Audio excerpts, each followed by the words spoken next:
आपके समक्ष आदरणीय प्रधानमंत्री श्री नरेंद्र मोदी जी के नेतृत्व में सेवा, सुशासन और गरीब कल्याण के 11 सफल वर्ष के बारे में कुछ बिंदु रखना चाहूंगी। देश के इतिहास में मोदी सरकार का यह कार्यकाल सुवर्ण अक्षरों में लिखा जाएगा। ये कार्यकाल विकसित भारत और आत्मनिर्भर भारत के संकल्प की सिद्धि का स्वर्णिम काल बन रहा है।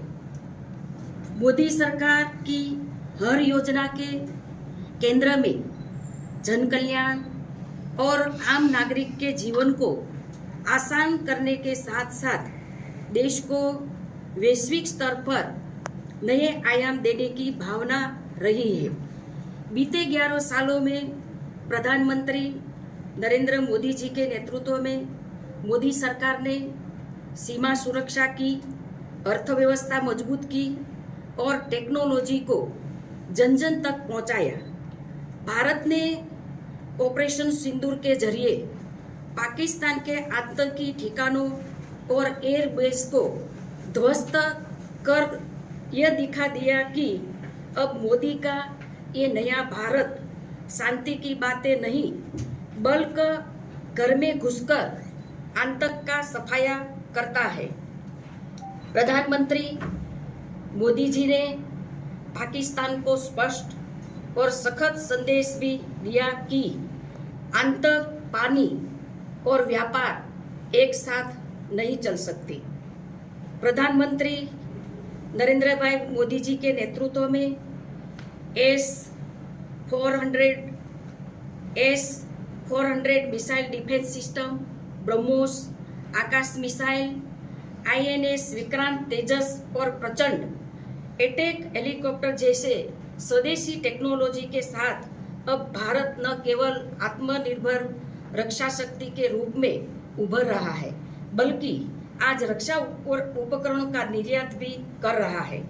आज भारत का रक्षा निर्यात 34 गुना बढ़कर 23,622 करोड़ तक पहुंचा गया है।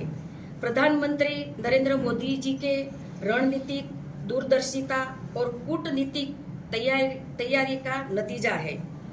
संकट काल के दौरान मोदी सरकार ने अपने नागरिकों को विश्व भर के हर कोने से सुरक्षित निकालकर यह सिद्ध किया है कि प्रधानमंत्री श्री नरेंद्र मोदी जी की सरकार केवल सीमाओं के भीतर नहीं, विश्व भर में भारतीयों की सुरक्षा के लिए प्रतिबद्ध है। रूस यूक्रेन युद्ध के दौरान ऑपरेशन गंगा, अफगानिस्तान में तालिबान के कब्जे के समय ऑपरेशन देवी शक्ति और कोविड में वंदे भारत मिशन के जरिए मोदी सरकार करोड़ों भारतीयों को विदेशों से सुरक्षित लेकर आई है। इस यूक्रेन युद्ध के दौरान तो अन्य देशों के नागरिक भी भारतीय झंडे को लहराकर अपना बचाव कर रहे हैं। एक समय था जब देश के 96 जिले नक्सलवाद की चपेट में थे, लेकिन प्रधानमंत्री नरेंद्र मोदी जी की निर्णायक नीति, सुरक्षा बलों की सशक्त कार्रवाई और विकास की डबल रणनीति के कारण अब नक्सल प्रभावित जिले घटकर गिनती के रह गए हैं। नक्सल घटनाओं में 70% कमी आ गई है। आज भारत विश्व की चौथी बड़ी अर्थव्यवस्था बनने की ओर अग्रसर है।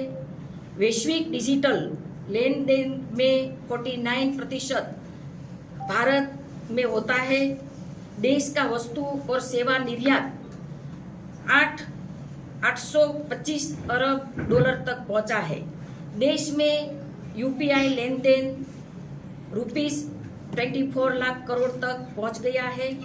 मोदी सरकार ने डायरेक्ट बेनिफिट ट्रांसफर की शुरुआत कर 44 लाख करोड़ रुपए सीधे लाभार्थी के खाते में पहुंचाने का शुरू कर दिया है, जिससे दलालों की भूमिका खत्म हो गई है।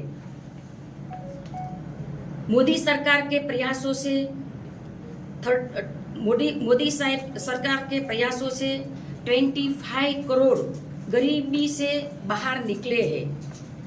2024 में चंद्रयान 3 की सफलता और अब गगनयान की तैयारी इस बात का प्रमाण है कि मोदी का नया भारत केवल धरती पर नहीं बल्कि अंतरिक्ष में भी आगे बढ़ रहा है। और यह मोदी सरकार में भारत के उत्कृष्ट वैज्ञानिकों को दिए गए महत्व, उनके हुनर को दिए गए अवसर और उनकी प्रतिभा को दी गई पहचान से ही मुमकिन हुआ है। मोदी सरकार ने इंफ्रा निर्माण की रफ्तार को नई गति दी है। चिनाब ब्रिज, जिसका हाल ही में प्रधानमंत्री जी ने उद्घाटन किया, विश्व का सबसे ऊंचा रेलवे ब्रिज है। महाराष्ट्र में वाढवान पोर्ट परियोजना 7,600 करोड़ से निवेश के साथ भारत के व्यापार और समुद्री बुनियादी ढांचे को बढ़ावा देने का लक्ष्य रखती है। भारत का पहला वर्टिकल लिफ्ट समुद्री पुल ऐतिहासिक पाम्बन रेल पुल रामेश्वर से कनेक्टिविटी को बढ़ाएगा। मोदी सरकार में 99% गांव सड़क कनेक्टिविटी से जुड़ चुके हैं। देश में प्रतिदिन 34 किलोमीटर हाईवे का निर्माण हो रहा है। रेलवे बजट को 9 गुना बढ़ाया गया है। 136 वंदे भारत ट्रेन चली रही है। 103 अमृत भारत स्टेशन पुनः निर्मित किए गए हैं। मोदी सरकार का संकल्प हवाई सफर को देश के आम नागरिक के लिए कम खर्चीला बनाना है। देश के अन्नदाता ही भारत की ताकत है। 2025-26 में कृषि बजट को रिकॉर्ड 5 गुना बढ़ाया गया है। प्रधानमंत्री किसान सम्मान निधि के तहत 11 करोड़ से भी अधिक किसानों को 3.7 लाख करोड़ रुपए दिए गए हैं। प्रधानमंत्री फसल बीमा योजना में अब तक रुपया 75 लाख करोड़ से अधिक का भुगतान किया जा चुका है।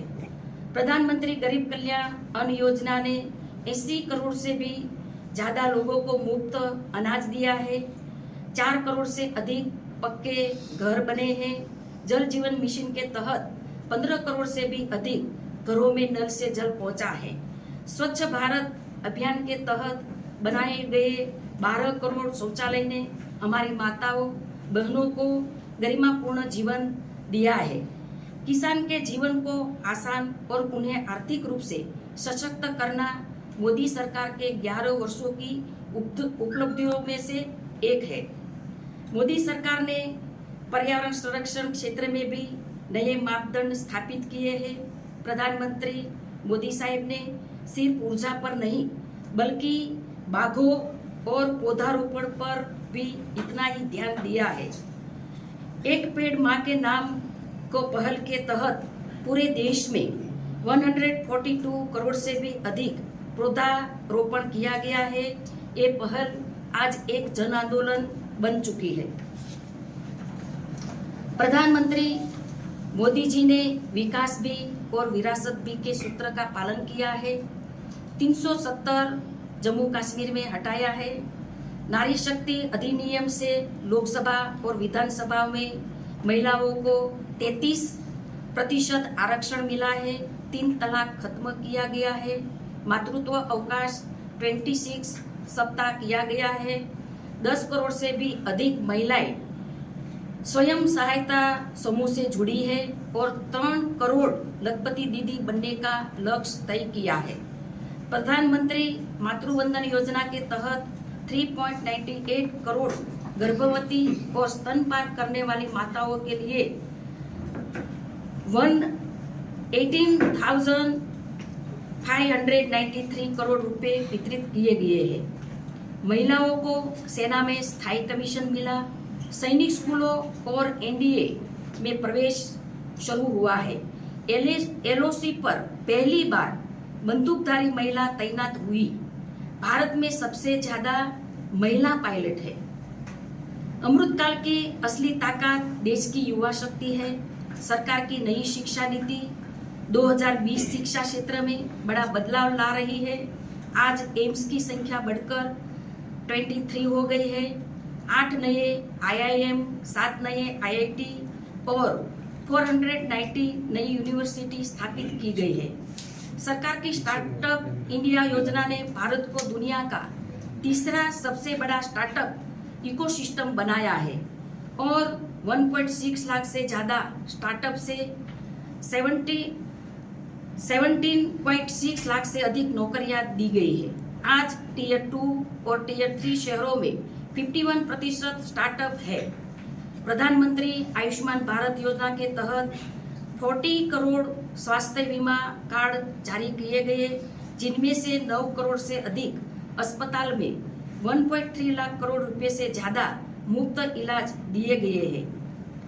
सभी के लिए स्वास्थ्य सुविधा के लिए 70,750 से अधिक ग्रामीण स्वास्थ्य एवं कल्याण केंद्र और सभी राज्यों में 11,000 से अधिक शहरी स्वास्थ्य और वेलनेस केंद्र स्थापित किए गए हैं। पूर्वोत्तर आज मोदी सरकार में समावेशी विकास का अहम हिस्सा बन चुका है। मोदी सरकार ने पूर्वोत्तर राज्य में अधिक परियोजनाओं को मंजूरी दी है। मोदी सरकार लुक ईस्ट को अब लीड ईस्ट में बदल रही है और पिछले 11 वर्षों में 10 ग्रीनफील्ड एयरपोर्ट का निर्माण किया गया है। આ સભામાં ઉપસ્થિત રાજ્યમંત્રી ફૂડ એન્ડ ડિસ્ટ્રીબ્યુશન આદરણીય શ્રીમતી નુબેન બામણિયા, બંને પ્રદેશના પ્રભારી દુષ્યંતભાઈ પટેલ, બંને પ્રદેશના પ્રમુખ દિપેશભાઈ ટંડેલ, આપણા પ્રદેશના એક્સ MP નટુભાઈ પટેલ, ખૂબ ખૂબ હું સ્વાગત કરું છું। ખાસ કરીને સ્પેશિયલી બેનને આપણા પ્રદેશમાં દિલથી ખૂબ ખૂબ સ્વાગત।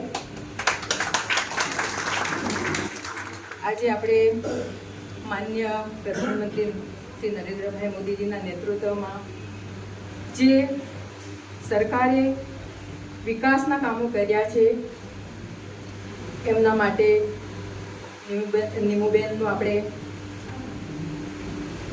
સ્પીચ સાંભળશું, એમનું માર્ગદર્શન હશે એ પણ આપણે લઈશું।